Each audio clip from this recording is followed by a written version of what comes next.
was able to, I started doing more things. Then when I started wrestling, I was like, oh, if I could get through diabetes, I could get through this hell in wrestling, Right.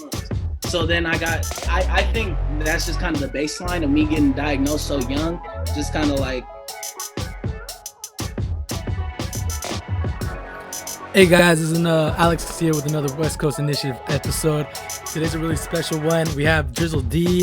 He's a rapper, musician, artist. He's definitely worked with Wiz Khalifa, Snoop Dogg. He tells us a little bit about how that all happened, how he's grinded out through his years of wrestling, and how he basically was like, you know what, I'm doing this music thing, I'm gonna go all in. Why not? Even with all the fear factors that's going on, he's still grinding it every day. He's telling us that it's no days off. So it's a really fun one, guys. Hope you guys enjoy this episode. Stay tuned and let the talk begin. Hey guys, I know it's hard right now with everything that's going on, not being able to work out inside the gyms, but have you guys heard of Cripsle Wolf Boxing? Cripsle Wolf Boxing is an outdoor style boxing gym. So he brings out the punching bags, the speed bags, everything outside. So that way everything's 6 feet away from each other. You get the energy from the outside as well, the flow. It's really good to be out in the nature. It's out of the ordinary, you know what I'm saying? And it's perfect timing in this times where you can't go inside or you're worried about the germs that are spreading indoors. This is an outdoor activity. The discipline in boxing will help you grow as a person as well. It's suitable for all ages and genders as well. So check out Cripsle Wolf Boxing on Instagram and on Facebook. Let them know that you're interested. Let them know that West Coast Initiative sent you, so that way you get a discount in the future. Later, guys.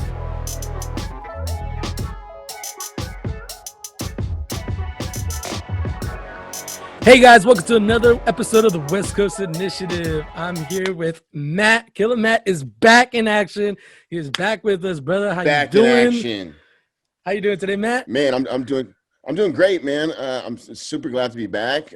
Super nice. I'm excited, to get back in this podcast life. I'm about that life now. Thanks to you, my brother. Hell yeah, baby. So yeah, I'm super excited and super excited for the episode today, man. This is a special one. Yeah, and today's guest, we have a really good one. Drizzle D, man. He's a musician, artist, rapper. He's collabed with many people in the industry. He's also an athlete, as a wrestler. He's wrestled in his college years, high school years. He's phenomenal, honestly. The growth of Drizzle D is phenomenal. And how are you today, Drizzle D? My man, I'm good, man. Thank you guys for having me on the podcast. I've been peeping. I've watched a couple episodes. Oh, nice. Just to get a, listen and stuff. And yeah, man. Glad to be here. Nice. Yeah, man. I'm super. It's a special treat for us to have you on, man.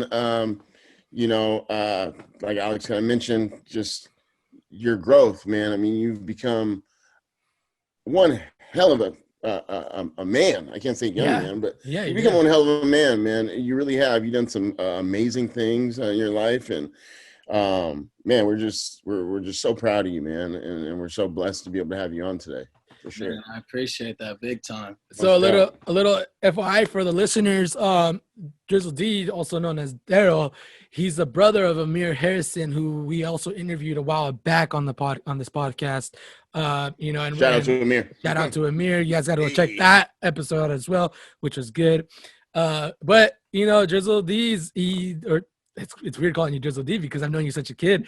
Daryl, he's definitely grown into the man he is today. It's crazy, knowing this kid. I've known this kid from when he was a young age, doing magic tricks at home. Fucking magic tricks. The magic tricks that you would even show us, dude. It's funny because, I don't know. Have you seen the Carbonero Effect by any chance? The show. Yeah. Oh, yeah. So each time I watch that show, I actually think of you, dude. That was just like your thing back in the day, and you should fucking do that again. You should probably do a magic trick on one of your music videos, man. For sure. Hey, there we go. That's what I'm talking about. Thinking outside the box. Yeah, that's what's up.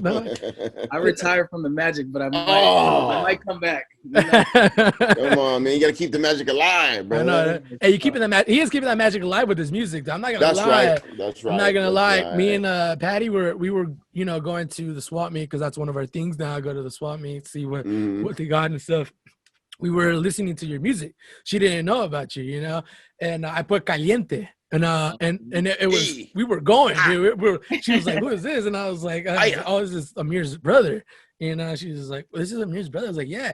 What was kind of eye-opening was that not only do you rap or sing in English, you also do it in Spanish as well, which is great to know. Like that's I've never seen that, you know, because I forgot that you at a young age went to a school that only spoke Spanish. It was an immersion school, right? Yeah, it was called the Language Academy. So That's like right. ever since I was in like kindergarten, shoot, I learned how to read in Spanish before I did in English, actually. Wow, damn. Damn. Yeah. Don't you also know a little bit of Mandarin? I don't know too much. I don't know. I a think little you're bit modest, of but French, okay. you know, just a slight. Okay, just a little bit. Okay. I got you. No, and that's dope, dude. That you are definitely incorporating, you know, that language in there, because it's like it's something that not all artists do, you know, that or know how to do, because they only know one, right? Like it's phenomenal what you're doing, but also even on the. Are you still wrestling by any chance? Because I saw a post that you were like this year that you were still kind of wrestling too, right? Yeah. So I actually just finished up with school this year, the beginning of 2020. Okay. And so I wrestled, you know, leading up to that and all through that. But now I'm just kind of training. Yeah, I'm doing a lot of stand-up stuff. Okay. So, okay. Eventually, shoot, I've done a lot of stuff. So I'm like, why not try MMA? So hey, whatever you do, dog, don't pull a Nate Robinson. No. Nasty Nate. Hey, shout out to my man Nasty Nate, man. He just like Snoop Dogg said, baby, he from the hood. He gonna bounce back from that. That ain't shit. He good. Speaking of Snoop Dogg, I know you collabed with him for sure. So we're definitely gonna speak on that, like how you network with all these artists and stuff like that. But I do want to get back on your backstory. Let's go to where you just talked about, you know, your schooling of when you were a young age, Spanish. Like why that? Why did your parents put you that? Where did that lead you to in high school, to college, all that? Tell us that road. For sure. So I kind of started when I first was young. I was supposed to go to a completely different school. And my parents kind of heard of the Language Academy, and they were like, you know, that'd be cool to have them be bilingual. Because nobody else in my family was really bilingual. So I went to the school, and it was at the time, you know, I was a little class clown. I'll always be getting sent to the office and stuff like that all the time. I can see that. Going through it, you know, I wasn't the best student, but I learned. The teachers loved me. They just thought I was kind of annoying, you know. But, everybody loves Drizlle. Yeah. Everybody loves Drizlle. That's one thing I gotta say. You're a lovable. Anyway, you're not a likable guy. You're a lovable guy. You know what I mean? So I know exactly what you mean with that one. That's funny. But so I just went to school there, and then it was a K through 8. So I went there from kindergarten all through middle school. Oh wow. It's like SCPA in reverse. Yeah, exactly.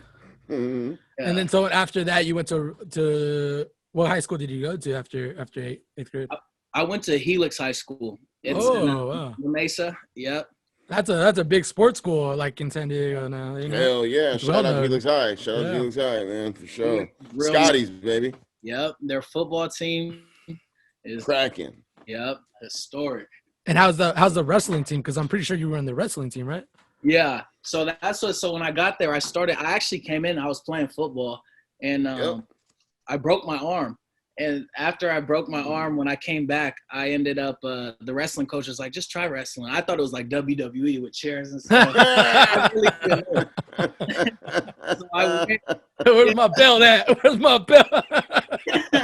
thought I was going to be The Rock, you know. You thought you were going to come out with an entrance. You're like, so when do we start the acting portion? Yeah. And then when I got in there, saw the sweaty room and stuff, I was like, I don't know. And you were like, what do you mean I got to lose weight? Either I can't be starving myself and all that. So how was that?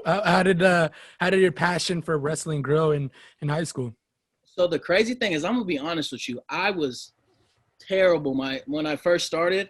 like, so I won my first 3 matches. You know me, I was wrestling other freshmen, so I thought I was, you know, the big bad man. Yeah. Bro, lost 15 matches in a row after that. Wow. Got killed. Just so my record my freshman year was 3-15, and then so I just kept working over the summers. I ended up I kept working with my school and stuff. And sophomore year I was all right. I got a lot better. They ended up bumping me up to like JV captain, but I was still on JV my sophomore year. Okay. And then after that summer, going from my sophomore to junior year, I trained crazy. Like I went around the country going to different camps. I signed up with this club called UTB Wrestling, which is, without them, I wouldn't be like nowhere where I am today. Oh wow! Well, so that was like a private, like a private wrestling club here in San Diego. Yeah. Mm-hmm. Oh, okay. Now, so you were doing that like off season, like not during the main high school wrestling season. That was like summertime or something like that, or So like wrestling's a winter sport, right? Yeah, wrestling's a winter sport. Look at Killer Matt knowing his stuff about wrestling. I didn't know. It's a winter sport. Yeah. Why is it a winter sport, if you don't mind me asking? I don't know. They just have it during the same season as basketball. Yeah. I didn't know that. Yeah, because like football is is a fall sport. Mm-hmm. That's why it starts, September, your games start. And then, wrestling, like you said, it's a winter sport. So along with basketball, so you guys start in like, November, December? Yeah. Something like that. You start training, right? And then you got track, baseball. That's spring sports, right? I think so. I know track is. We're in track.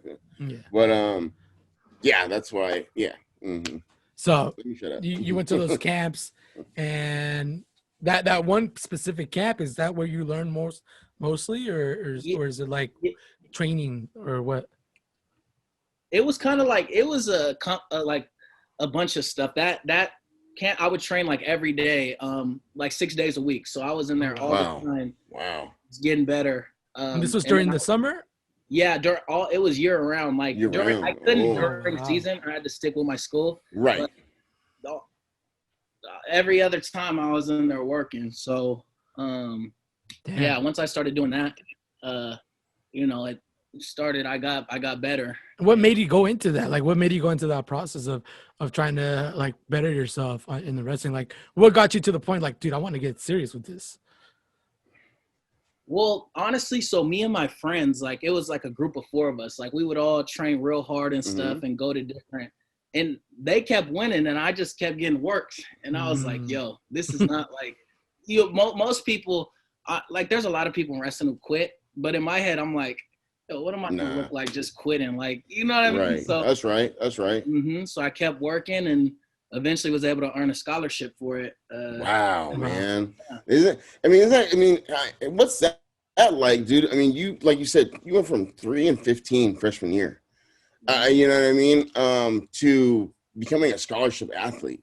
Yeah. Like, I mean, like, Jesus, you have to work so hard for that. You know what I mean? Like, I mean, that just goes to show the kind of work ethic you have. You know what I mean? Like, that's amazing, dude. That's similar to like Michael Jordan's story, you know, like I was just not making that varsity team or whatever to becoming, arguably, I mean, not even arguably, but the greatest of all time. You know what I mean? Like that's amazing, dude. That's a hell of a work ethic, brother. Yeah, man. And so you can't be comparing with Jordan because he's up here. I'm still on the climb. I know, but I'm just saying your work ethic, though, man, is right there. Though. It's right there. You know. 100%. And I mean. And you got to know, dude, people who we have on the show, like we have them on the show because of their work ethic. You know what I'm saying? Yeah, like that's what we're all about. We're honored that you're here because of your work ethic. And it's cool to know that now that you're saying that, now we know the reason why you've been kind of more successful in music and in wrestling, like in anything that you really put yourself into. You've been tackling it, right? You've been tackling it down, and not. Like you said, you didn't quit. You didn't have that quitter's mentality. You're like, no, I can't go down 15 losses, baby. I gotta get, at least 4 wins, man. I get at least one more, at least, I can't go down. But I know during that time in high school, I believe it was in high school, because I know you had a little bit of music in you as well. Yeah. Is that where it started to as well, the high school years, or how did that kind of go into in life? So the crazy thing is, my brother Buziano, which is you know, Amir, yeah, you guys, I'm sure yeah. My brother Boutian, he's actually here right now. No, shout out. A little boo. My bad. Let's little boo. Yeah. So he always did he did music and stuff. So I've always, you know, I've kind of been around music, and I like told him one time, I was like, man, because I would freestyle at school and stuff. I was like, I want to rap. That's right. So he's like, let me hear what you got, and I showed him, and after that, he's like, oh yeah, like he records, does all that. So he recorded me. I did my first song, and from then on, I would just, you know, every time I wanted to make music and stuff, and had questions and stuff. This was in high school, during high school? This was, so I made my first song when I was 13. Like, oh, wow. I think my freshman year. That was my very that sounds familiar. Was it when you were trying to teach how to drizzle? Yeah, that was iconic drizzle dance.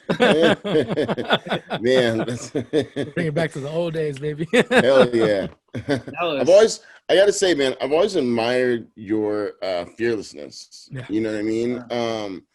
You are fearless, you know, and just like my man Alex here, you know, one thing that I really admire about the both of you is just, if you guys set your mind to something, you do it, you know, and man, that's like so powerful, Drizlle, you know. I love that about you, you know. Where I actually got a question about that. Where, like, have you always been like that? I mean, as long as I've known you, you know, as long as we've known you, rather, you've always been that kind of dude. You know what I mean? Like, you're fearless, bro. Like, if there's something you want to do, there's something you want to learn, or whatever, you attack it. You know what I mean? You don't just go for it, you attack it. You know what I mean? Wrestling, you know, 3 and 15 scholarship athlete, you attacked it. You know what I mean? Music, you know, making a little song when you're 13 years old to, I mean, full blown now. You know what I mean? Like, I'm just waiting for you to, you know, I'm just waiting for them Grammys tickets and stuff like that. You know what I mean? Because that's the next step. And make sure we get some of those, by the way. You know, make sure we're on the list, and make sure we get into the West Coast, right, and make sure we get into the after parties. You know, or me. Well, you got a kid, Alex, so make sure I get into the after party. Anyways, but where does that fearlessness, where does that drive come from, man? That's a good question. Thank you, by the way. Of course. Yeah, thank you for rejecting me on this party. I admire you, man. I really admire that, and I'm trying to feed off that. So thank you, brother. But yeah, where'd that come from? You know, I think it was just so a lot of people don't know, just, you know, close people. I don't go around telling a bunch, but I have type 1 diabetes. Yes. And I was diagnosed when I was 9. So when I first got that, it was a period for that first, you know, going from living your normal life to being told you got to take 7 shots a day or you're going to die. Wow. It's like, you know what I mean? Like, man, I just got thrown into it. Right. So, and at a young age too. That's as a child, man. Wow. It was hard, you know, at first, that first little year adjustment. There's times you feel sorry for yourself and stuff like that. But after that, I was just like, after about a year, I was like, yo, I'm having this forever. There's no reason to mope around about it. Like, nobody else cares. Oh well. So I think having that mentality, once I got over, you know, the moping around and feeling sorry for myself, I was able to, I started doing more things. Then when I started wrestling, I was like, if I could get through diabetes, I could get through this hell in wrestling, you know. Right. So then I think that's just kind of the baseline of me getting diagnosed so young. Just kind of like, I think that kind of just drove me, just dealing with the hard stuff then, to know none's going to be really harder than this. That's right. Yeah. That's powerful. That's very powerful, man. And that's inspiring, dude. Like, you have a testimony, bro. Like, that's inspiring. Like, that's why we're so honored and so glad to have you on, because, you know, that's exactly what we look for when we, you know, choose these interviews, right, Alex? Yeah, definitely. You know what I mean, that's the exact story that we like to hear and that we want to share with the world. You know what I mean? Like, your story is going to help some other kid, or even some other adults. To be honest. That's what I'm saying. Yeah, anyone. You're going to help people around the world. You know what I mean? Like, get up and do stuff. and attack things and go follow their dreams, you know? So that is, man, that's, I mean, just beautifully put, man. That is awesome, bro. I do have a question on the diabetes thing. You said it's diabetes type 1 or type 2? Type 1. Yeah. So is that the one that you have to always be, that's the worst one, right? Type 1? So type 1 is basically, type 1 is hereditary. Type 2 can come from, it could be, you know, old age, when you hear about the sugar, obesity, that's type 2. Type 1 is hereditary. So it's just kind of, yeah. And they used to call it, I don't know if they still call this, they used to call it like childhood diabetes. Yeah, exactly. Right. Now, I don't hear that term anymore. I used to always think that you could only get type 1 as a child, but that's not true, right? Yeah, so a lot of people, it's still primarily it is children that get it, right? But they switched it because there are, you know, you could still be 30 and get it. Yeah, and still get it, and it's type. Wow. But it's a lot more common in kids. Right. Okay. But that's also another quick question. That's when your body doesn't naturally produce insulin, correct? Yeah. So you gotta. Okay. I'm kind of on this. I don't know if you guys can see. It's called an insulin pump. Okay. So this is always connected to me now, and it just gives me. It's connected to you for life. No, I could take it off like if I'm in the shower. Well, yeah, but like you have to have it on for like life, right? Yeah. Well, there's like this site. I change it like every 4 or 5 days. Okay. Yeah, so it's like a little IV type thing. But you don't have to like inject yourself now because you have the pump. Yeah. So yeah, wow, medical advancements, man. That was American. They keep getting better.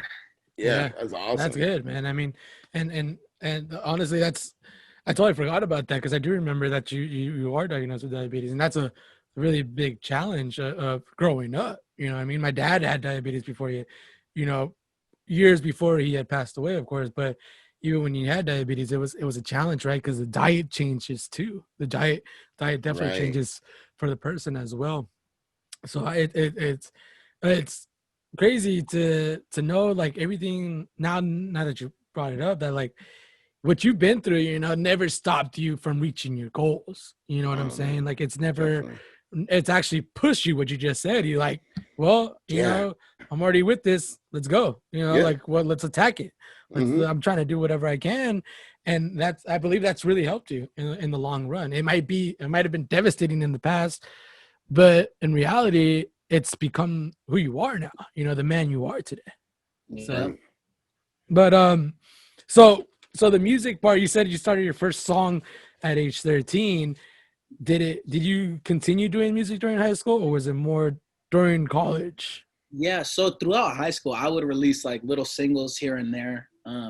I probably put out about four or five songs it would be on what was that website called? Reverb Nation.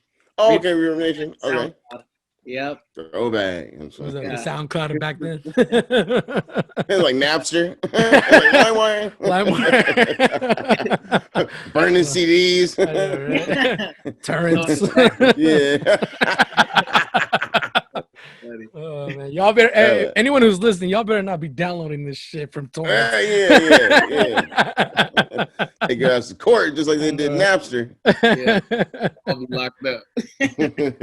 So were you more serious in the wrestling, or were you more serious in the music industry? So I took wrestling, like that was my number one priority all through high school and college. And after I graduated college, like I would still release songs through college and high school, but it was never a full project. It would just be singles. Right, little singles. Yeah. And I always knew like, I'm not trying to sound cocky now, but I always knew like I had talent when it comes to music, but I was just never, I don't know. It was a hobby to me. I really enjoyed doing it. Right. But once I graduated, I took a job to be a firefighter in Nebraska. Oh, that's right. Yeah. So I took that job. I remember that photo that you actually posted of yourself in a uniform of a firefighter. Yeah. So I was sold on that, but COVID hit, so I came to LA to spend time with my brother and my little niece and everybody. And while I was here, like we ended up going to the studio, and my brother, he was real good friends with Wiz, and I mean they still are. So I knew Wiz like for a while. And for the audience, guys, yes, he does mean Wiz Khalifa. You know, he's definitely worked with Wiz Khalifa for sure. Not the Wizard of Oz. Wiz Khalifa, Wiz Khalifa, yeah. So I came and I kind of just shout out to Wiz Khalifa, by the way. Yeah, I saw kind of everything he was doing, and he was real motivational. Like I had a conversation with him and my brother about kind of, man, this is what I kind of want. I enjoy music, like that's what I want to do. Mm-hmm. And they both were kind of like, you could have a good career out there, a good job, but what do you really want to do? You know, deep down, what do you want to do? It's attainable. It's attainable. That was the main thing. So I was like, you know what? Forget this. So I let them know I wasn't going to take the job anymore and just move to LA, which was scary. Yeah.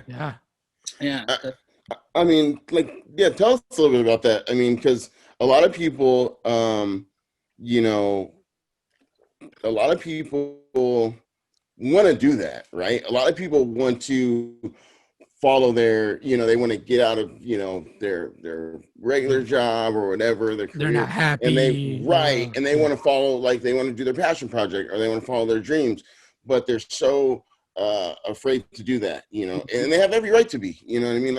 I'm not faulting anyone for that, you know, I mean, you know, but tell us a little bit about that, like taking that step, you know, to get away from something that, you know, like firefighting, that's secure.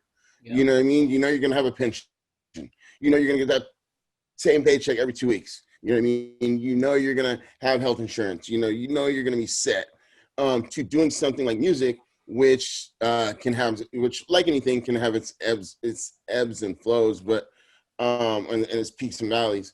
But, you know, music, like any other entertainment industry, you know, nothing's for sure. Like, you have to really work at it, keep coming up with new stuff. It's not any regular old job. You know what I mean? It's very different. So it's kind of like what they say, 1 in a million, right? Like one exactly, in a million. Exactly. You know? So yeah, tell us and tell our listeners a little bit about what taking that step was like. I think people. I think this is something that people really should hear about. You know what I mean? Yeah. I think this is very motivational. For sure. It was, I'm not even going to lie, it was super scary because it was like something that said literally everybody, not everybody, I'd say 90% of people are telling me, don't do that. That's stupid. Like everybody's telling me no, and you start to believe that a little bit, you know, like maybe I shouldn't. Yeah, you're right. You know? Yeah. So I was just, I prayed a lot about it. I can't, you know, I would pray. And that's right. It was, at the end of the day, it was just kind of like my last like 2 weeks in Nebraska, I was there. And I was working because they postponed the firefighter job because of COVID. So they had me just like cleaning stuff around the station. I was making real good money. Right. But it just wasn't my passion. And I would just be on, literally while I'm cleaning stuff, listening to beats, freestyling. I'd be calling my brother every day, asking what, you know, how his music is going in the lab and stuff. And I was like, I'd rather be broke and do music than rich and not be able to succeed at it. Enjoy what you're doing. Yeah. Because I don't want to do it. I knew out there I wasn't going to succeed in it. You know, it's right. I had to drive 3 hours to get to a studio. That's what I used to do in college. I would drive 3 hours, record one song. And drive back. I'll drive from Iowa to South Dakota. Oh, what? That was the nearest studio? There was no studios around like where you were? Huh? There were no studios like where you were? No, it was just a little small town, and I knew South Dakota. That was the best probably sound I could get out there. So yeah, I found the studio and just drive to record one song, and I was like, and I couldn't. You can have that, dude. That's a lot. Yeah. So I was like, man, I got to be in LA. Like, San Diego, where did you record Caliente at? Yeah. I recorded Caliente it was at the studio at Wiz's house. Okay. Yeah. Caliente was there. Yeah. Yeah. And so right now that, like, you know, you say you're scared, right? You're going into that process. I know you're going to talk a little bit about that. When you moved to LA and then you finally, you know, set your ground there, what was, how did you maintain your focus, the discipline, the dedication, the determination to the music industry, and not let any of the other bad mouthing deter you from it? You know, it was kind of crazy. Like, so as soon as I got down here, it was cool. Like, we ended up, like I said, my brother would do music and stuff, and they would just kind of be in rotation. I'd be in the studio, you know, just vibing to it. And the only person I really knew I did music for a while was my brother.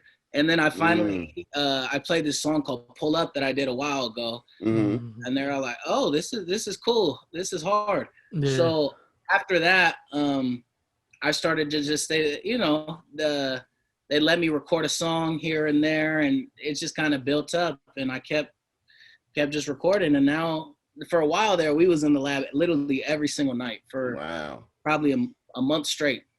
I would go from work straight to come home, shower, go to the studio, and be there all night till 8 a.m. Wow. Wow. Yeah. Keep that drive, man. Keep that hunger. You know, don't.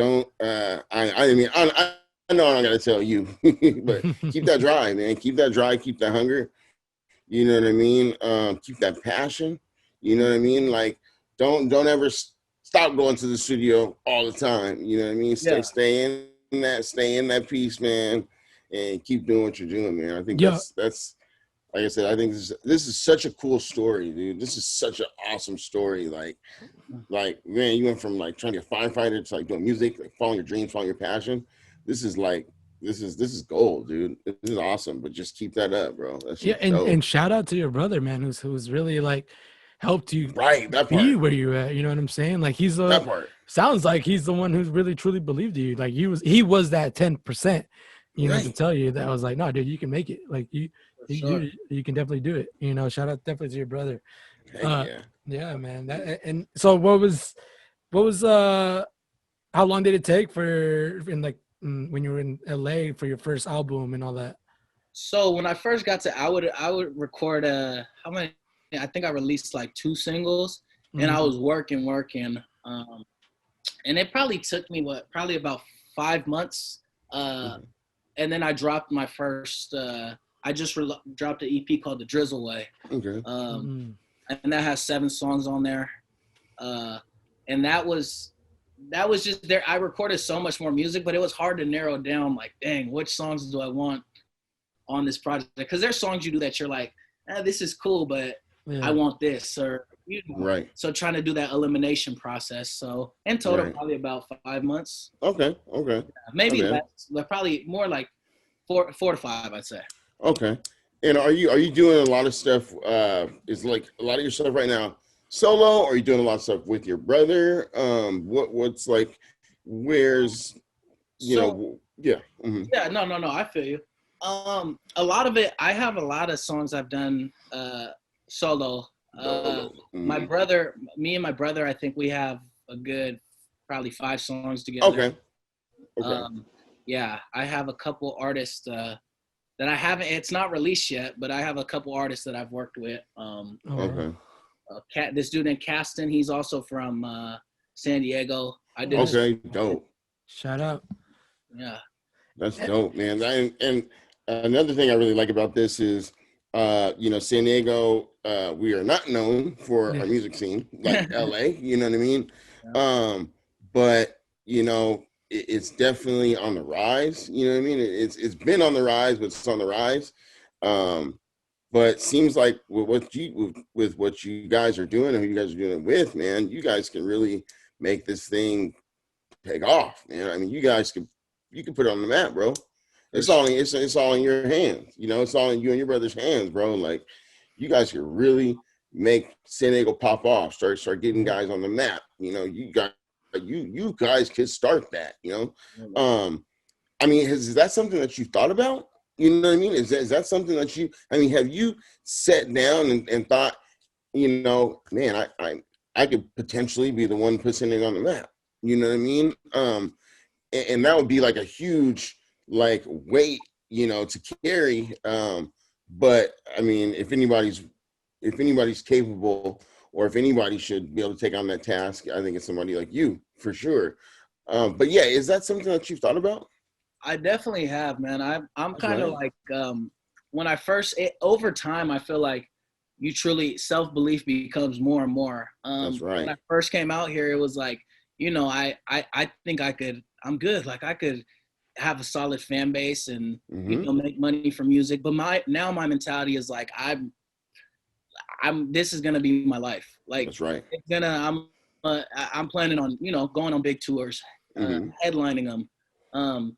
You know, and like you said, putting San Diego on the map, not just myself, but I think me and my brother are both on track to really do that. Like that's dope, bro. And it's not even just, a lot of people will be like, oh, I think we could, like the plays that, like I know it's in the archives. So I'm like, right. It's set up right, I think. That's right. Yep. That's dope, man. Yeah, definitely. When you guys do, man, hit me up so I can get a little feature or something like that, man. So I can start my music. You know, maybe get me and Alex in there. You know what I'm saying? We get a cracking too. Don't get it twisted. Me and Alex get on the track. It's a WRAP, dog. Putting some banda in there. Hey. I do want to ask. We did mention earlier that you have collaborated with Wiz Khalifa and also I believe also Snoop Dogg as well. How has that helped you, like, you know, getting the mindset of those people? Because I know you did have a little bit about Wiz Khalifa, how he kind of talked to you about like, do you really want to do this your day-to-day job kind of thing, or do you want to do what you're loving? Like, how is that collaboration now, like networking with those type of artists now, you know? I mean, it's been cool. It's been I haven't done a song with Snoop yet. I've done a song with his son, but oh wow, that's dope. Yeah, but going in the, you know, is that on the album? Sorry, is that on the album? Not yet. No, that's okay. It's his song. So when he wants to drop that, okay, gotcha. I'm just waiting for that. But it's kind of surreal for a little bit to really be in the moment. It's like, you know what I mean? Like you don't think about it, but right. There was one time I was recording a song and Snoop just walks in and then everybody, you know what I mean? It's just like, I'm recording a song and Snoop Dogg just chilling here, just having conversations. You know what I mean? Wow. It was like, vibing. Yeah, that was at first I was like, man, but now it's just, I mean, it's part of life. A lot of these people view they're human beings celebrities at the end of the day. Yeah, exactly. Really, thank you. Yeah, like now I'm at the point where when I see Wiz, I don't think twice. Like, oh, he's a celebrity. Like that's my big homie. Like you're like, hey dog, you owe me $10 from last week.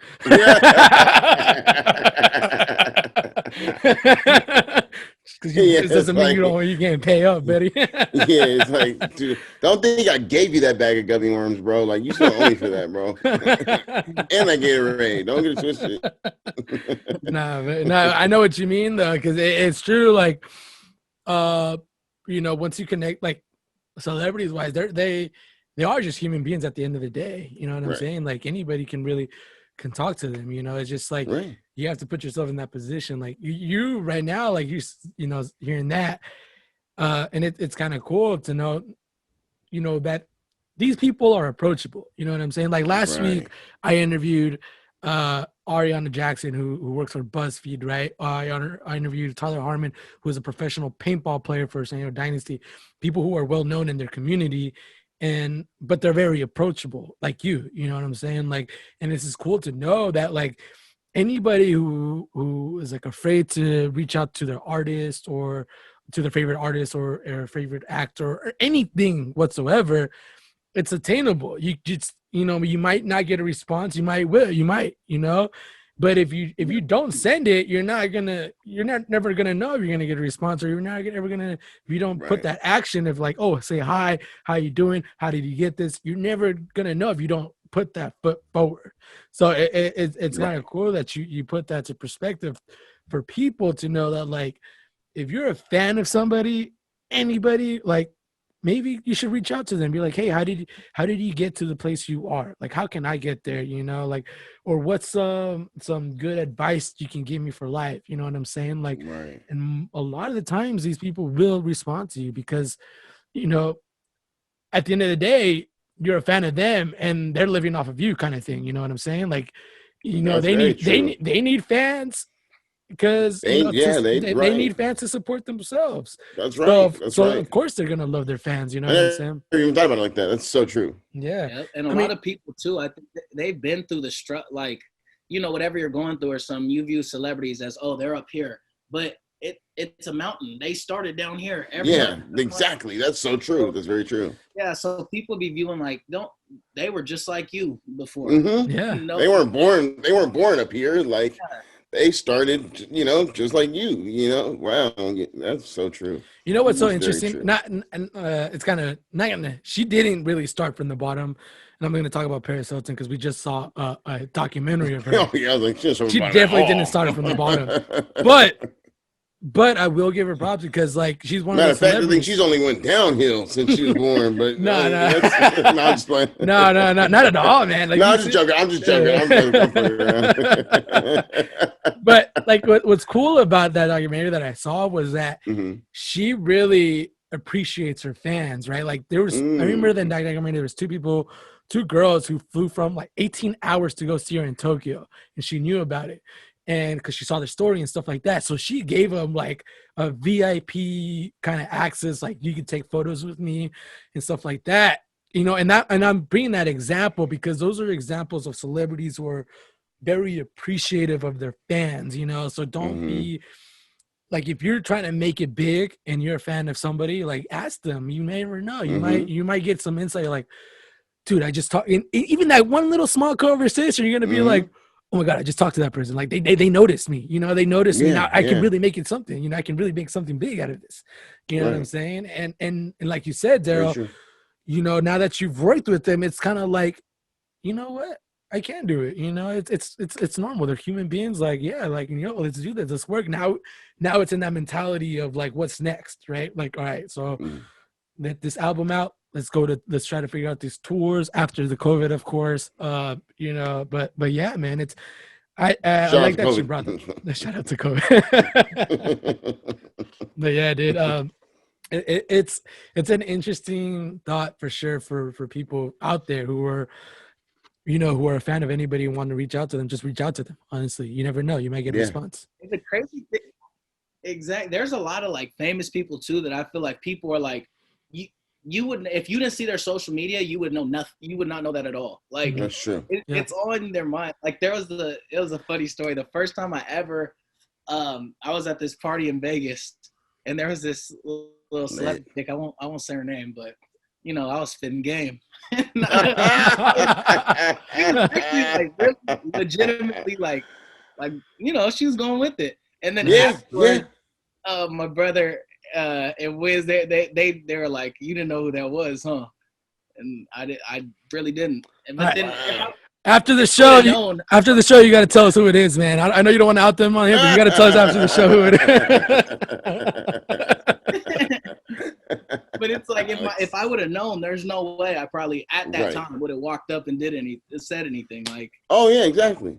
I mean, Alex and I go out in the world every day, man, and people, you know, they don't even know that they're talking to the two hosts of the West Coast Initiative. You know what I'm saying? And we're just regular people, ain't we, Alex? Yep. You know, man, dude, people don't even know. Bro, I know. You know? I know. When people cut me off in the freeway, they don't even know who they cutting off. You know? Right.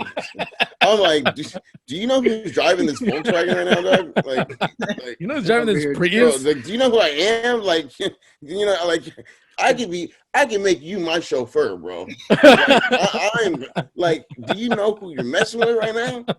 Like, this is West Coast Initiative, dog. Like, don't get it. don't get it twisted. Yeah. So, man, I mean, I totally understand where you're coming from with that one, because being famous ain't easy. I mean, just be real. But ain't that right, Alex? Man? Yo, definitely, dude, definitely. Now, yeah, man. Now that we on YouTube, baby, we're YouTube stars, yo.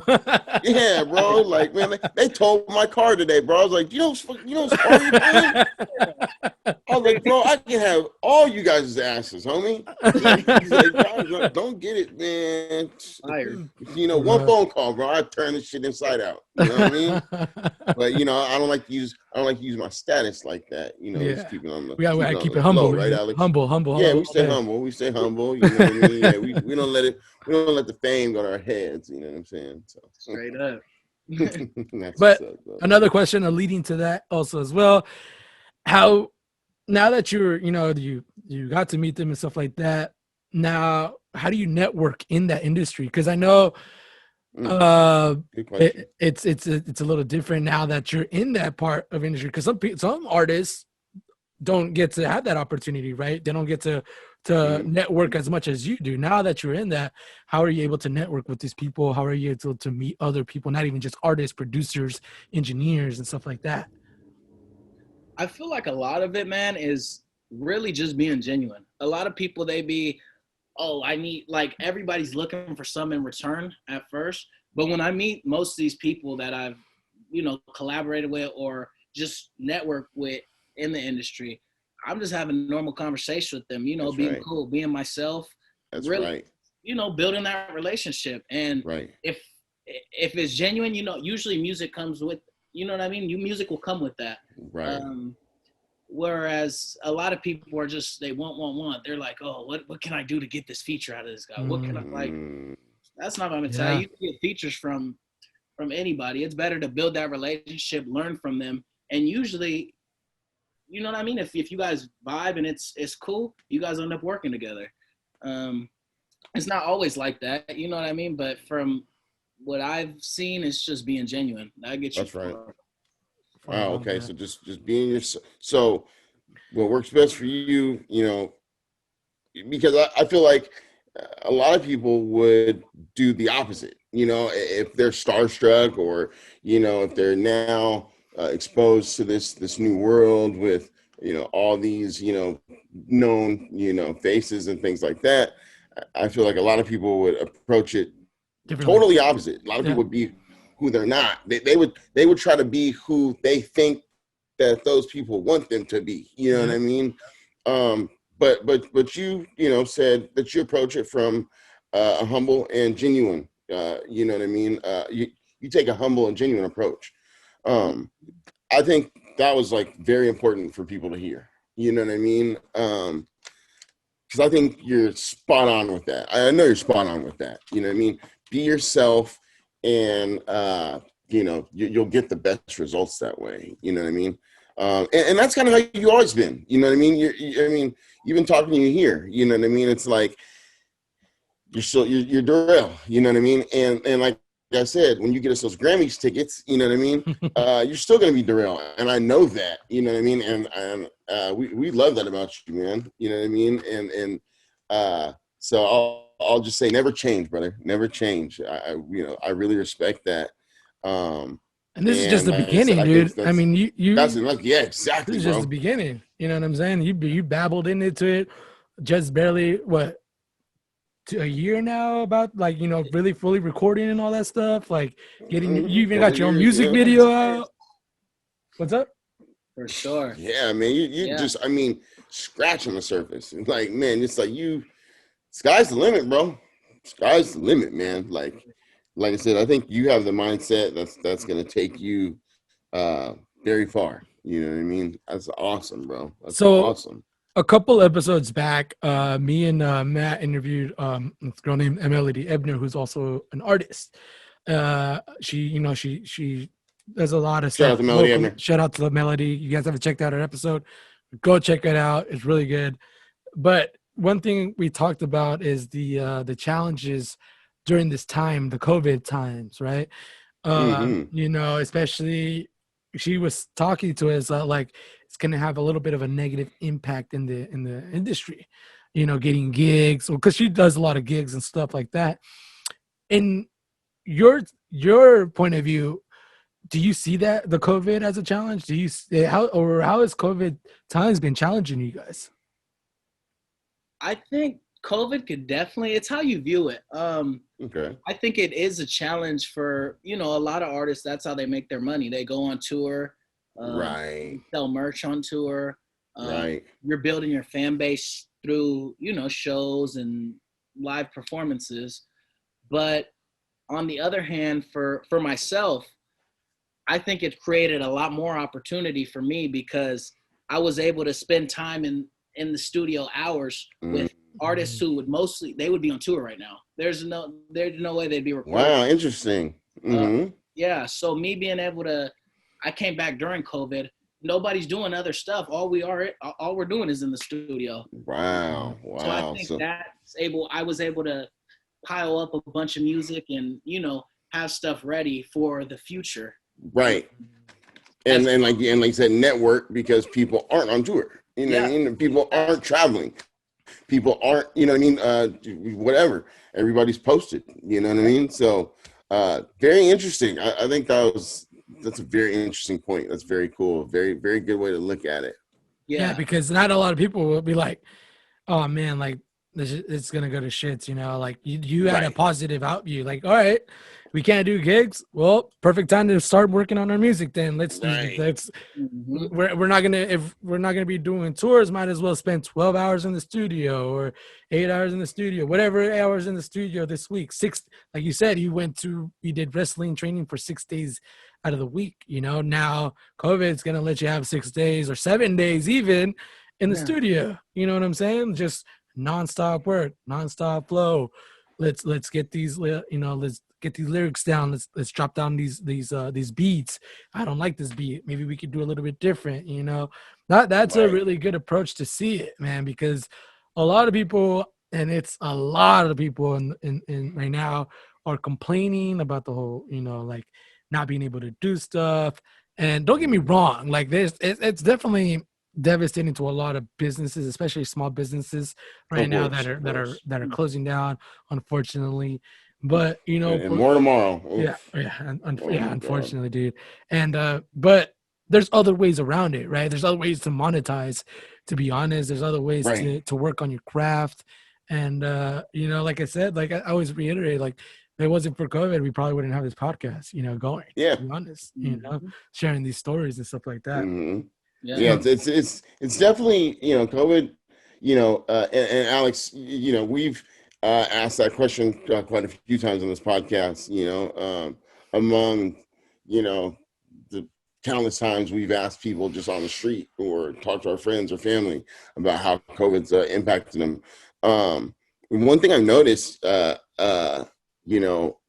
course, everything's got its pros and its cons, right? But one thing I noticed is a lot of people, we've talked to, interviewed, it's, of course, like I said, again, everything has its pros and cons, but I feel like a lot of people we talk to, the type of people we associate with, the type of people we deal with, they have a lot of good things to say about it. You know what I mean? And I think that's, and I think that's kind of what we shoot for in this podcast too, right? Like positivity and things like that. But definitely I'm seeing kind of a trend, you know what I mean, where we talk to people now and we ask them about how COVID has impacted their career or their passion or their life, you know what I mean? And I feel like at the beginning of the pandemic, it was like a lot of negative, right? Now we're hearing the positive stories, you know what I mean? I think a lot of people are like kind of seeing the light, seeing the good come out of everything. Of course we didn't at the beginning because it was kind of scary. It was kind of unknown. Mm-hmm. But I love that. I love how now when you talk to people about their experience with COVID, we're starting to get like positive, feedback, you know what I mean? Just like what Drizlle just said, it's like, nah, bro, COVID, no, I got to network with people I wouldn't have got to network with because they can't travel. I'm putting in mad studio time because, what else is there to do? So to speak. So I think that's a really cool thing, taking the positive approach taking the positive route when it comes to how you dealt with COVID-19, man.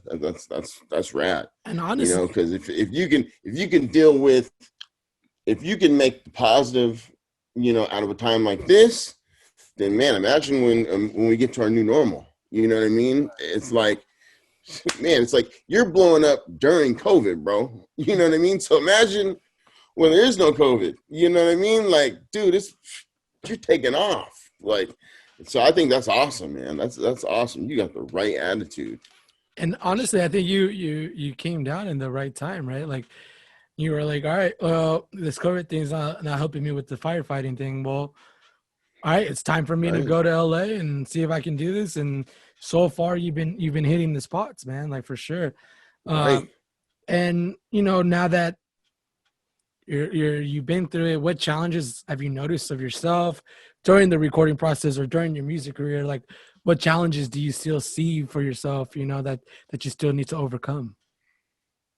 I think originally it was frustrating. I'd come in and I'd see all, you know, the people I'm recording with, they're busting out verses like this, you know, people they've been in the industry for over 15, 20 years. So then when I'm recording, I'm like, man, I can't just come up like it make sense and just flow exactly, because I know what I want it to sound like. And when it doesn't come out what I want it to sound like, it's like, man, it frustrates me. So that was something I had to, like, you know, sit back and, you know, realize, like, oh, they've been doing this for longer, some of them longer than you've been alive. Like, yeah, you know what I mean? Take a step back, just know it's part of the process. That sound and what you want it to come like, it's gonna come. It might take a little bit longer. So that was something, you know, putting together a song. They're knocking out songs in 30 minutes, and it doesn't take me a long time to do a song, but to make it, you know, it takes double an hour. Yeah. Damn, like that was kind of a frustrating part. But so you're writing all your songs, right? Yeah, I wrote all my songs, and there's a couple songs I've done, not too many, but like how Taylor Gang records, they just go off their head. It's like freestyling the, you know, piece Taylor it up, Gang put or it die, together. baby. Yeah, and that's how all them be recording. So that's something I want to kind of get to not write anymore, just record off the head. Wow. So like they literally, wow, that's crazy. So they just record off the head, and then, I mean, obviously they record off the head, then write it down, I guess. Like it'll be like you'll hear the beat, and they'll say a bar. You know, I'm chilling right here wearing all blue, and then the next 1 + 1 = 2. Like just right, just going. Yeah, and you'll wait. You'll punch it in, but there's no pen, paper, it's off the head.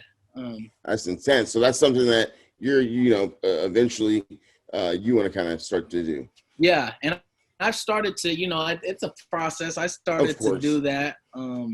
Sounds very hard. Sounds hard. Yeah.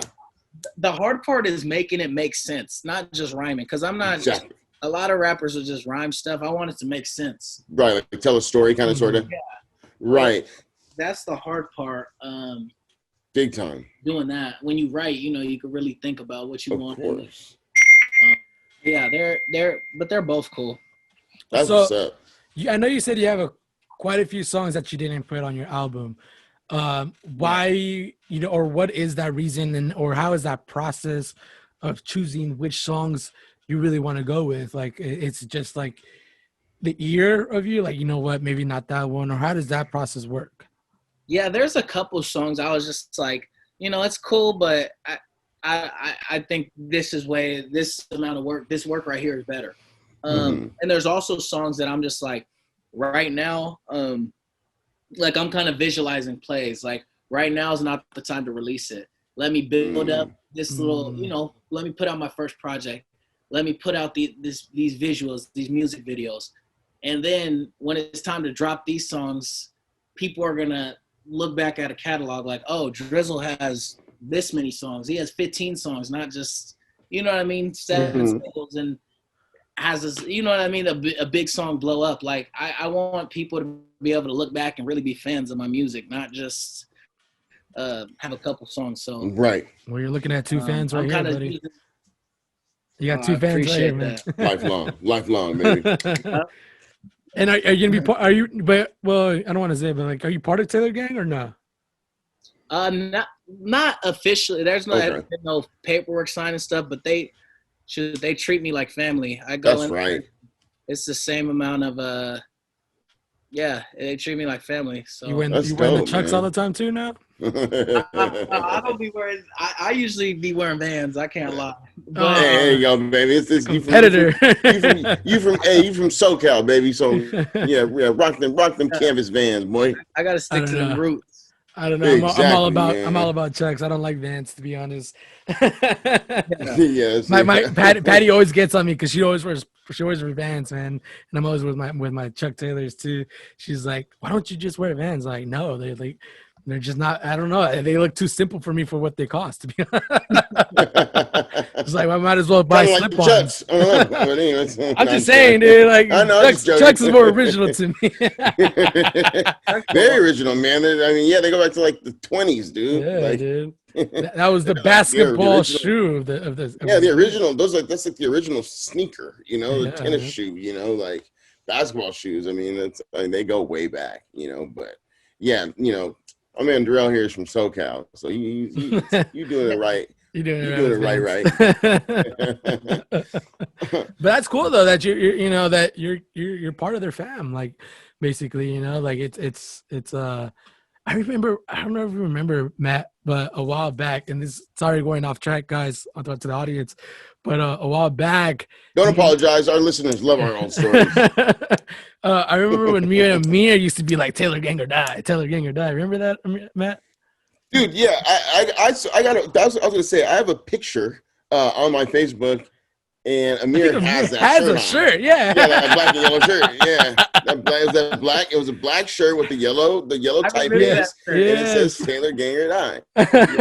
Yeah. He used to wear the hell out of it too. We've been he did hella wear that. Hey, but isn't that crazy? But like okay, isn't this crazy that like Amir had that shirt? Okay. That was how long ago? You know what I'm saying? I mean, literally, that was like, no. Okay, the picture that I have when he's wearing that shirt, that I remember we were at, like, I think our tour was like 21st, or it was his 20th birthday party or something like that. Oh, wow. You know what I mean? Okay, that's almost 10 years ago. You know, here we are 10 years later, interviewing our man Drizelle right here, bro, like, and he's rapping with these guys. Isn't that crazy? Yeah, man. Like, yeah, I mean, like, man, dude, that's kind of like mind blowing. Like, I just thought about that, but I'm like, holy crap. Yo, if Amir has that shirt still, he's got to give it to you now, dude. He's got to. If Amir never bought that shirt, you'd be a firefighter right now. I'm like that, bro. I'm like that, brother. Yeah, so you better thank him, dog, because if it wasn't for him, you wouldn't even be doing this right now. Amir planted that seed years ago. This was his plan all along. He's probably like, oh, man, why didn't I fucking continue music? Why didn't I do that? He's like, dang it, I wish Drizelle had the shirt, and I was the one doing the music. Oh, man. Like, damn it, why did I buy it? Why didn't I get it for him? Much love to Amir, though. I love Amir, man. He's oh, man, he's greatest guy ever, man. Yeah, he's one of the, He picked me up today. My car got towed. Shout out to Amir. So, COVID-free Amir. And speaking of like family, because I'm assuming, who has been like your biggest influence in life? You know, has it been your family, or has it been like a mentor that you've had, your brothers? Who has been your biggest influence in your life? I think overall it'd have to be my parents, man. They just seeing just what they do for not just myself, but for everybody. I definitely say them. My mom, man, she'll be freaking working, making dinner, doing laundry, doing all this at the same time, and just I wouldn't be where I'm at without them. So oh yeah, no, they're amazing. They're amazing. Oh, she's very sweet, dude. She's a sweetheart, man. She is, man. Yeah. Oh, I love moms. Yeah, It's you awesome. guys, she loves you guys too, for sure. Definitely. So, your dad too, dude. Your dad is dope as well, man. Your dad is oh yeah, pops, man. Yeah. Dude, I don't know if you know this drill, but a lot of times when I'm working, I'll stop by the pad and just kick with pops, man. For sure. Yeah, man. I be doing that, you know, Really? kicking with him and just I'll stop by like when I'm working and stuff. And I'll just, you know, from in the neighborhood, I'll stop by like on my little lunch break and talk to him and kind of pick his brain and, you know what I mean, have him bestow his wisdom upon me. You know what I'm saying? You know, I like to talk to old heads, you know what I mean? Because, you know, they've been there, done it, you know, and seen it. And they know a lot more about this life thing than I do, or than we do, rather. And, you know, so, you know, I always like to kind of, like I said, pick his brain and talk to him. So, you know, I know for sure that he's had, you know, a hell of an impact on you, Drizlle. You know what I mean? Because he's had an impact on me. You know, so yeah, and you have an amazing support system, huh? Yeah, man, I'm blessed because that's right. I know there's a lot of people who don't. Man, I have my parents, my siblings, my cousins, family, friends. Like I'm blessed. I say that all the time. I wouldn't be nowhere without none of them. So absolutely. That's right. I have a feeling we'll all be. Sorry, I was going to say. Right now that I saw your brother in the background. That was your brother, right? Yeah. Yeah. You know, you mentioned him a lot, dude. We gotta have him on the show in the future too, dude. Yeah. Learn about him, and because you know he sounds like he's very invested in the music industry as well. You know what I'm saying? Yeah, no. And he's been doing it a long time too. Yeah, no. He's been doing it for years, since before I could even remember. That's dope, bro. Yeah, man, we gotta have him on the show, and then maybe one day.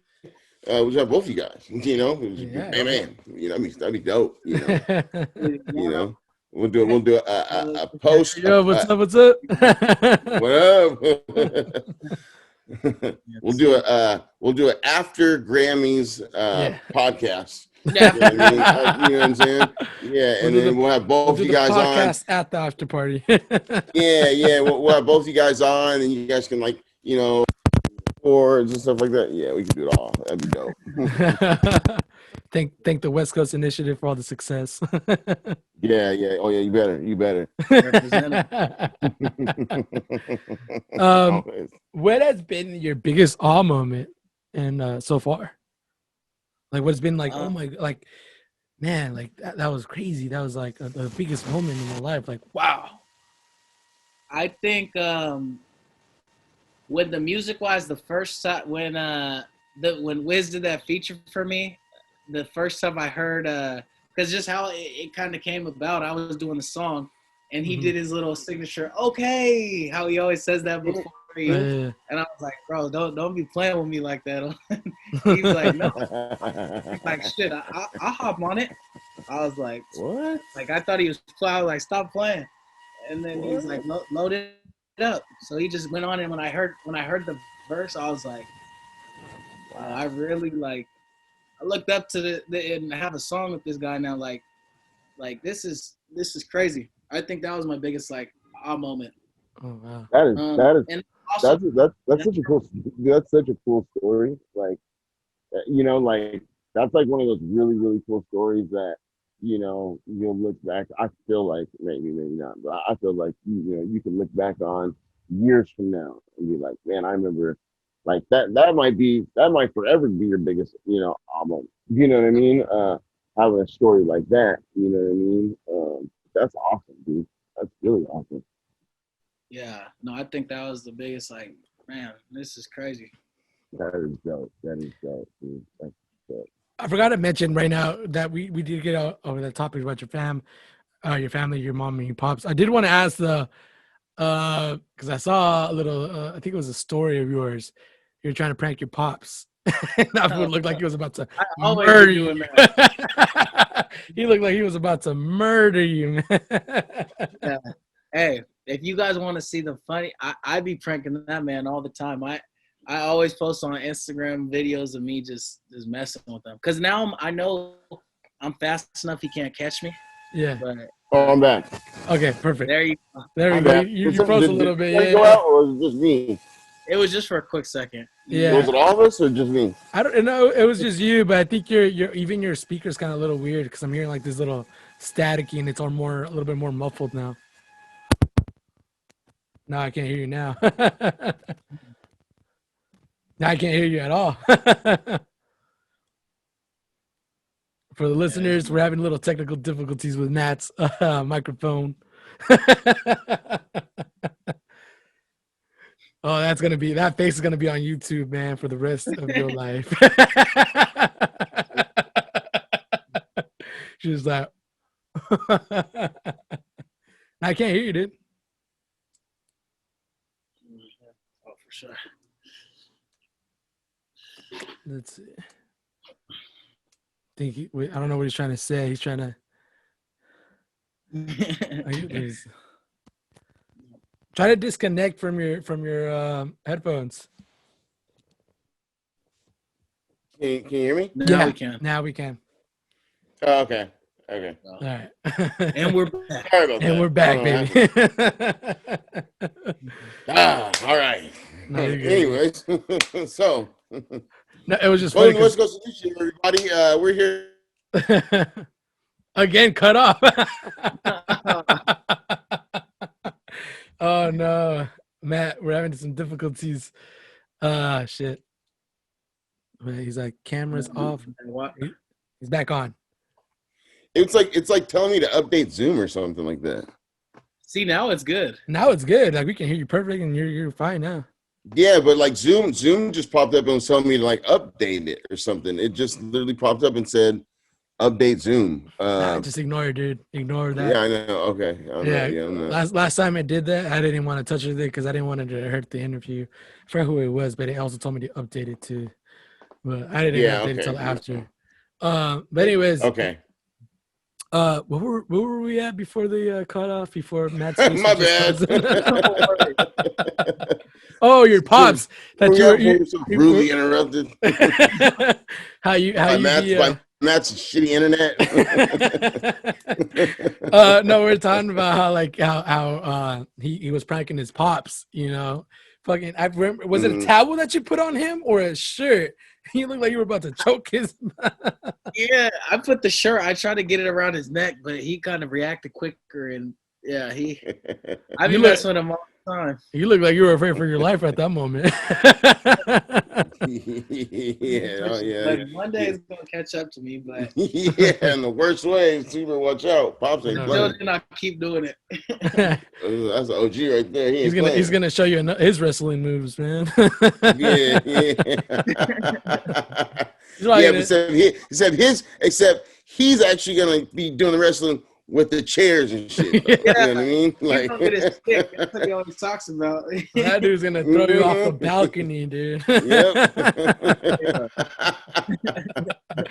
Gonna get suplexed, dog.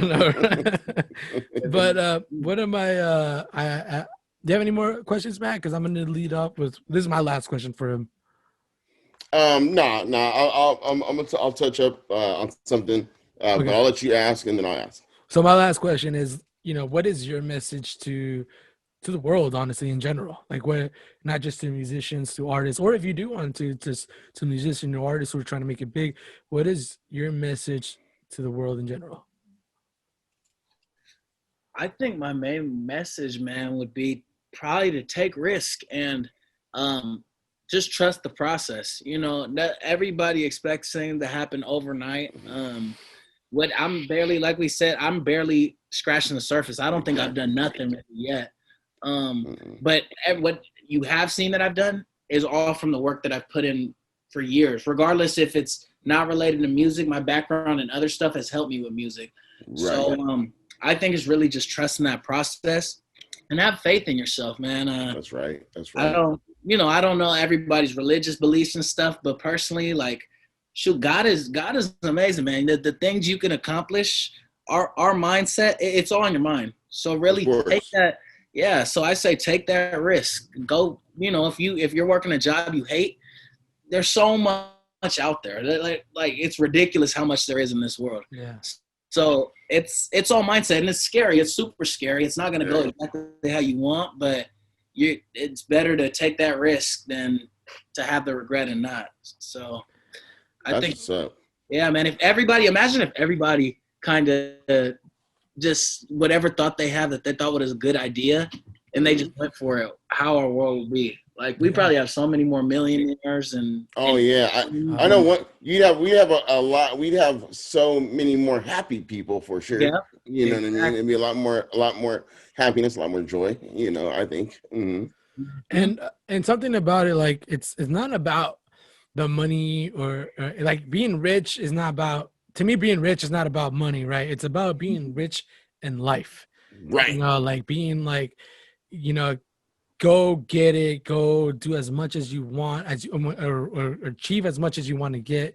You know what I'm saying? Like it's about being rich in life and in to your final day, honestly, on this earth, and be like, wow, like I lived an amazing life. I did everything I shot out to do, my bucket list and all that. And it's about those moments. Honestly, it's the process more than the money. You know, exactly.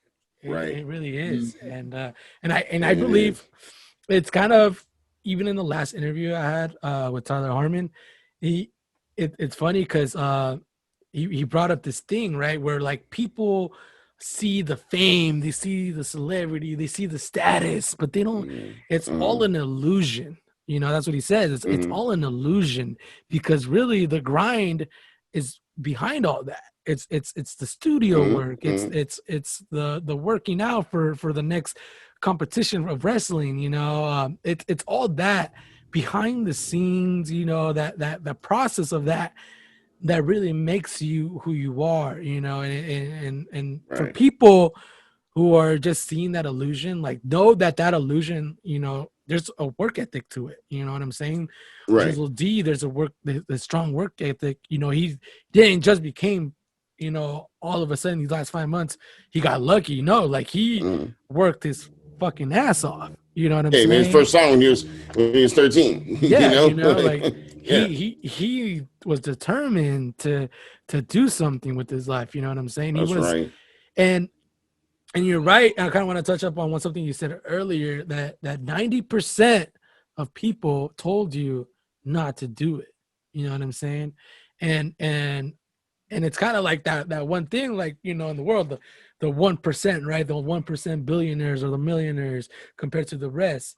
It's kind of the same way. Like people, those 90% have that same mindset in a way of like, no, you can't do it. It's too hard. You know, like, no, this is the safer route. You should be doing this. Da, da, da, da, da. But honestly, it's like what you said. If you're not doing what you love, what you're doing, you know, then what's the point? You know what I'm saying? There's no point of going to a 9 to 5 if you're gonna be mad all the fucking time. Yeah, the money's there to be surviving and pay rent, whatnot, pay the bills. But if you're not happy, you're not even. What's the point of all that? You know what I'm saying? Right. So, very true. Yeah, and definitely. You know, rich is a mindset. You know what I mean? It's not all about money. Rich is a mindset, man. You know, and like you said, rich in life. That's where you want to be. You know, you want to be rich in happiness. You know what I mean? You want to be rich in success. You know, you want to be rich in joy. You know, rich in prosperity. You know, money is rich. I feel like rich and money. You know, for some reason, it's like that's the only thing people think about when they think rich. You know what I mean? But rich, you know, it's so much deeper than that. You know what I mean? I'm so glad you touched up on that, dude. It really is so much deeper than that. Yeah, man. And a lot of people, like you said, a lot of people have that misconception of rich being money, fame, and stuff like that. I mean, it's not. It's about being rich and being rich in your family, being rich in your life. Right. You know, the process, the music. You know, even when people ask me about when people are like, oh, you do a podcast, like, do you make money off of it? It's like, you know, sometimes it kind of irks me a little bit. Like, well, does it matter if I make money? Like, it's something that I enjoy to do. You know what I'm saying? Like, maybe we don't make a little bit of money this time, but we'll be making more money later on in the process. You know what I'm saying? Mm-hmm. It's about building that foundation. And it's also, I'm doing what I love to do, talk to people who are doing, you know, achieving their dreams. Drizzle D, right. You know, like like sharing I said, these stories. Yeah, I'm honored to have you on this show, dude, and share your story, and likewise with all the other people's episodes that we've had, you know, because it's interesting. And a lot of the times it's like people just, like I said, it's the illusion. They just see that. And that's why this podcast is about, to show the people like, look, dude, it's not just that. Like, these people have a life, like they struggled in some sort of way to make it to where they're at, you know. Right. You, Daryl, you know, coming from a young age, you had you were handicapped, honestly, you know what I'm saying? And it was, you didn't let that handicap get to you. You actually let that handicap push you even more, you know. It was something that you were like, you know, fuck that, you know, I'm not gonna let diabetes take me down. Like, I'm gonna take down the world. I'm gonna be the one trying to get to it, you know, trying to get my life going. I'm not gonna let something else dictate it. You're in that case, you're rich in drive. You know, you know, I mean, no, seriously. I mean, he was. It's like you're rich in focus, rich in drive, you know, rich in want, you know. That's, like I said, and I think that was like one of the most beautiful parts of the segment, like him telling that story. Like, that's awesome, you know. And that just, like I said, just, man, rich in so many other ways. Like, that's so awesome. Yeah, man. Sure. And for the listeners, guys, like, really take this episode to heart. You know what I'm saying? Like, definitely, it's you know, like, I can't stop and compliment you, dude, because you've, honestly, knowing you as a small kid, honestly, like a small kid, like, dude was doing magic tricks in his living room, you know, bugging, like, not bugging us, but like Amir thought you were bugging us. Daryl, no one wants to see that. But, you know, like, we, you know, us seeing your growth and development and what you've been through, the process, it's unbelievable. Honestly, it really is. And I'm very proud of you, dude. I'm very proud of you. I know your family's proud of you. And you know, me and Matt, we love your family as well. And we know, like, they are very lovable and very supportive as well within you guys. That's, you know, it's honestly, it's you're in a really good place. You're in a really good place in your life. Absolutely, man. I've been blessed. That's for sure. No, for sure, man. And again, like I said earlier, you have an amazing support system, man. So, and it's only going to keep growing. Like I said in the very beginning of the show, because you're a lovable guy. You know what I mean? You're a lovable guy, and you know, you respect people. You're very respectable, and you respect people, and you're well mannered. So, like I said, just you've just got all the makings and all the qualities of a person who is destined to go far in life. You know what I mean? Yeah. So, you know, just keep that up, man. And like I said earlier, never change, brother. And keep that up, keep that drive, keep that focus, you know, keep that smile, keep that personality. And you're going to go very far in life, dude, you know? So for the listeners, where can people follow you, listen to you? Like, where can they find Drizzle D? Absolutely. So if you type in Drizzle D, I'll be up on all music platforms, Spotify, Apple Music, YouTube, all that. And then my Instagram and Twitter is Real Drizzle D. Okay. And on Facebook, you can find me at Drizzle D. So it's either going to be Drizzle D or Real Drizzle D. Either one. Okay. Which either one? Oh, you already got fake profiles now. The Real Drizzle D. Yeah, they made a fake profile. It was like Drizzle D with a bunch of numbers, and no way. They posted a picture of me and my niece and was like chilling with my daughter. I'm like, what the heck? Oh, like, wait, you don't have a kid. It's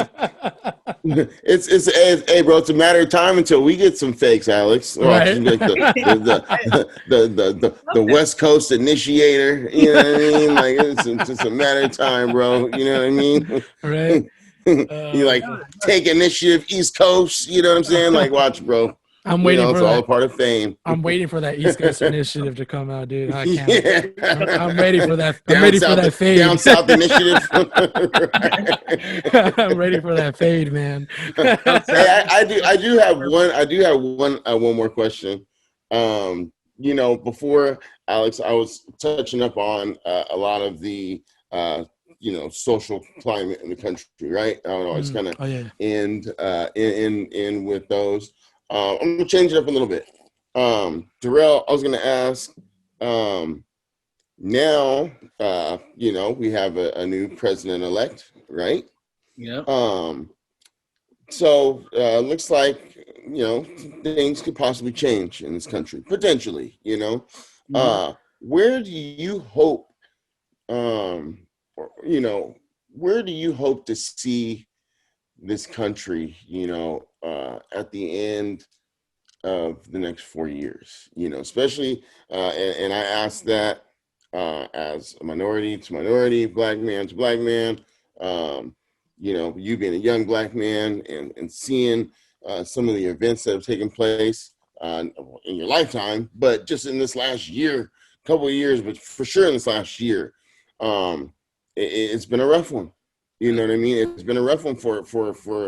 For us as Americans. I mean, but hopefully some things change. I think things are definitely changing. You know what I mean? Things are for sure changing. And that's a beautiful thing, right? Change is a beautiful thing.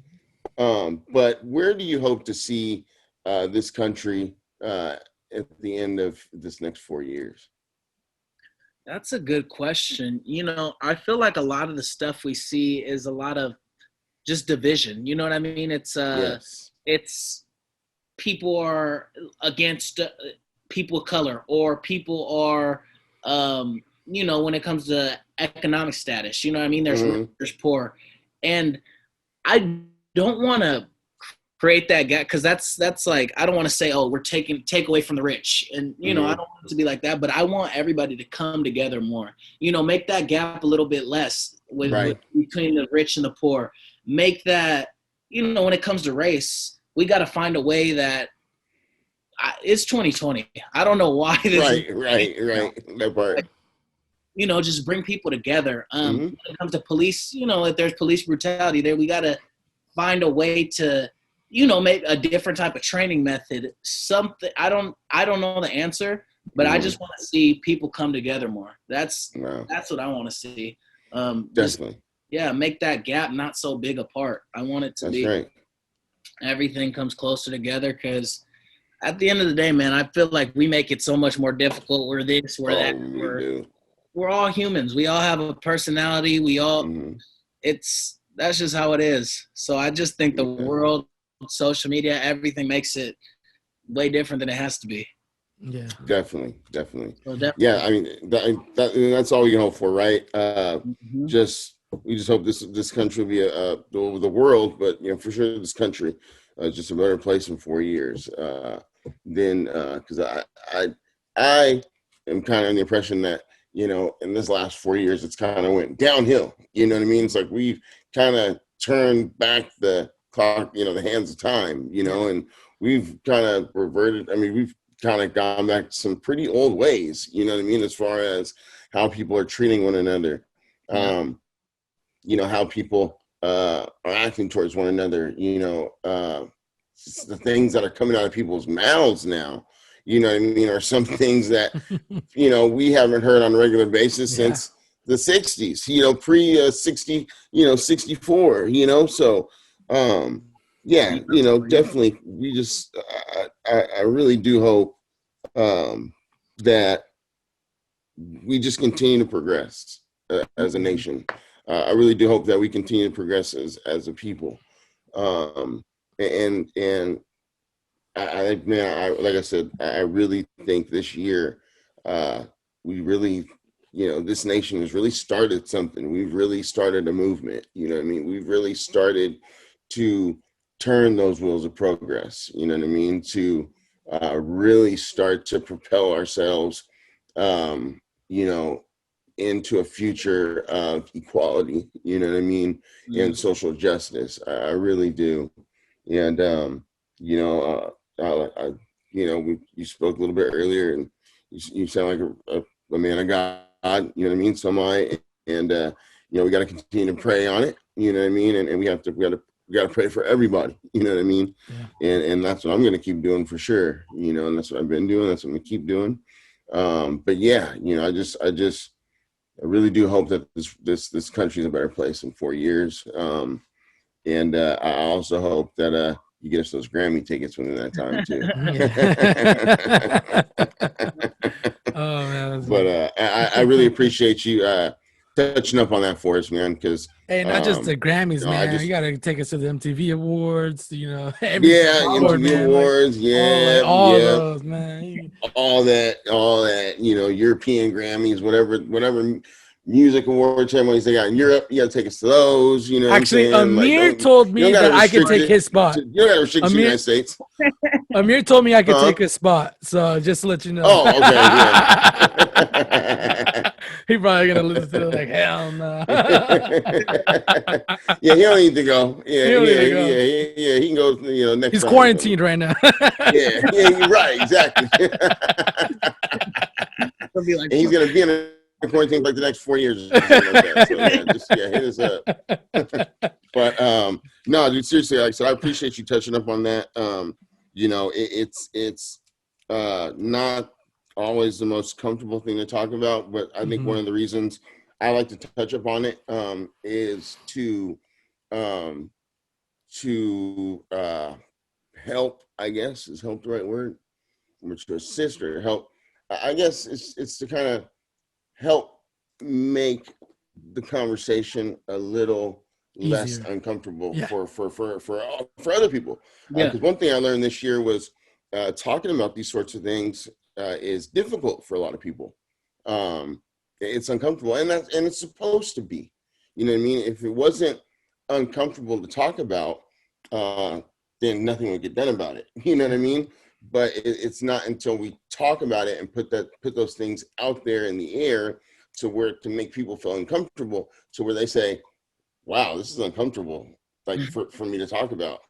So imagine how people feel, you know what I mean? And have a healthy, you know, discussion about it, right? Because some people will kind of be just belligerent about the talk, you know what I'm saying? Just kind of tone out. Definitely. Matt is very fighting. Matt's exactly, dividing part. Matt's very right. It's necessary to talk about these uncomfortable situations. Right. And like I said, and we all need to talk about it. And that's why I asked everybody, not just Black guys, not just Mexican guys, not just, you know, Asian women, I asked everybody, you know what I mean? Because I think that just, you know, I think it's also people hear everybody talking about it and see everybody talking about it. Like I said, it just makes it more, it just helps to keep the conversation going. And I try to keep the conversation going so that we don't forget, and that we keep striving to make this world a better place, make this country a better place. You know what I mean? So I'm going to keep that conversation going, Alex, to let you know. And I'm going to, change up the questions definitely as time goes on. I was waiting for you to ask that, because I know that's your thing. Oh, yeah. You knew it was coming. You know, I kind of changed it up this time, though. Yeah, you did. I got a little different approach to it. You feel me? You know, your boy come with a little pizzazz. You know what I mean?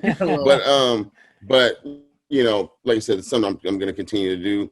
And Drizelle, thank you for touching up on that. You know what I mean? Like I said, I think it's very important for people to hear what people have to say about social change, social justice, racism in this country, police brutality, whatever is going on. You know what I mean? It's important for them to hear about you, and it's important for us as individuals or as people or as teams with platforms to use these platforms.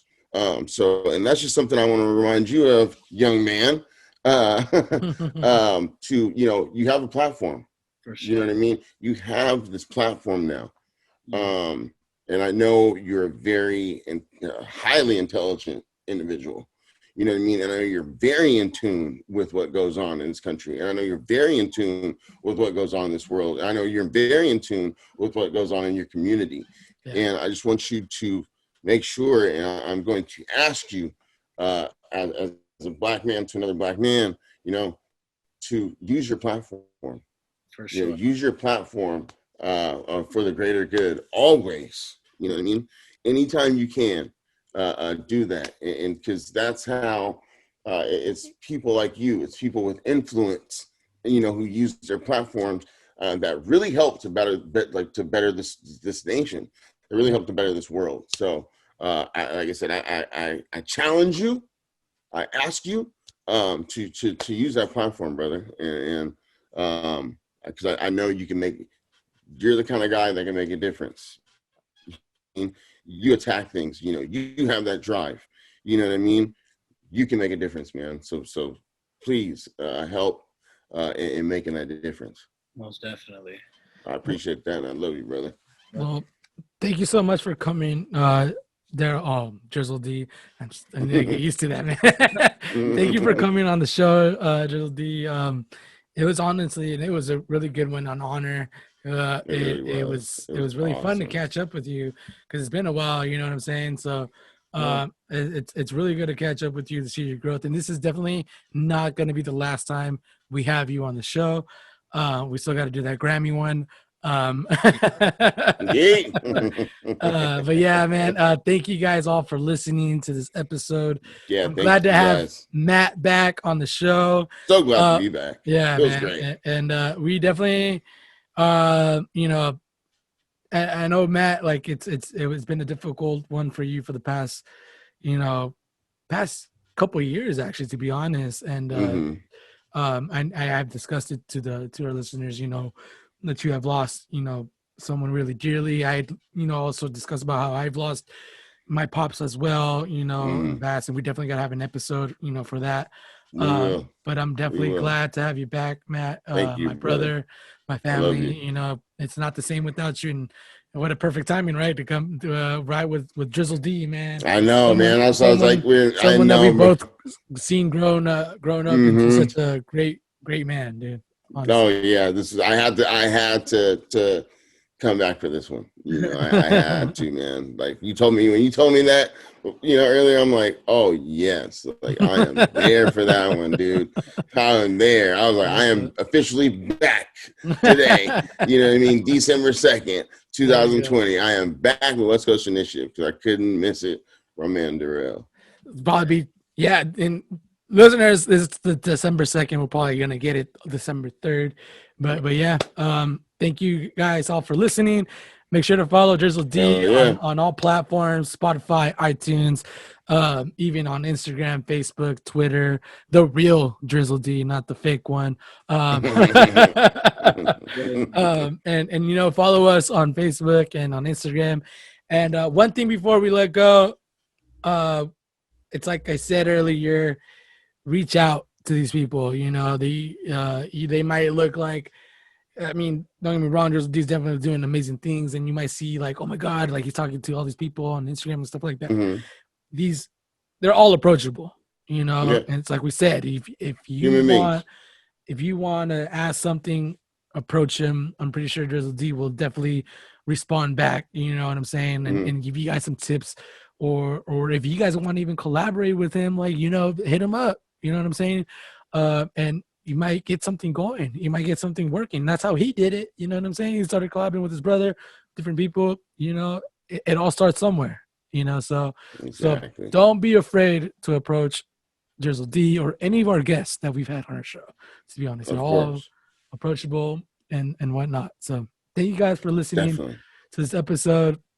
And any last words, Matt? Any last words, Drizzle? Nah, man. No, sorry. Go ahead, Drizlle. Oh, you go, Matt. You go. Okay, I'll go. Yeah, you can have the real last word. No real last words. Again, just I'm blessed to be back. I'm blessed to be in a better headspace. Just looking forward to keeping this thing rolling. Letting the good times roll. and just doing more episodes and just thank you, Alex, for being so patient with me. And I thank you for holding it down, man. You've been holding it down like a fucking champ, dude. So just thank you for being patient with me, Alex. I just really appreciate you, man. I love you so much for it. And like I said, I'm back now. I'm in the right headspace, and I'm just ready to keep it going and ready to help grow this thing. You know what I mean? Ready to help grow your baby. And this baby, not your real baby. Like ready to grow your baby. You know what I mean? And yeah, man. So just thank you. That's all I'm saying. Thank you to our listeners for putting up with Alex for the last couple months. but most of all, thank you, Alex, for holding it down and just doing the damn thing, brother. Yeah, man. I mean, the show goes on, man, and I always told you you're always gonna be part of this, and it's honestly, I'm so happy that you're back, dude, because it's not the same without you. You bring that laughter. You know what I mean? No, I appreciate that. Drizzle, any last words? Drizzle, you got any last words? No, just, man, thank you guys so much for having me on the podcast. Man, it seems awesome that you guys are asking the right questions. The vibe's there. Thank you. Everything's there. So definitely keep this up, man. Podcast is becoming the new way for real. Yeah, man. It definitely is. Yeah. So just keep this channel up. Like I said, one episode at a time. You look back years from now and be like, man, look where we're at. So I know, that's like, right. Yeah, I interviewed Drizzle D before it's Grammy, baby. Yeah, hell yeah. I knew he was gonna be a big one. You got to do it big now, dude. I know. The West Coast Initiative weight is on you now. No, but thank you guys for listening. We'll catch you guys on the thanks, next everybody. episode. Don't leave yet, dude. We're definitely going to talk a little bit, but thank you guys all for listening, and we'll catch you guys on the next week's episode. Yeah, later, guys.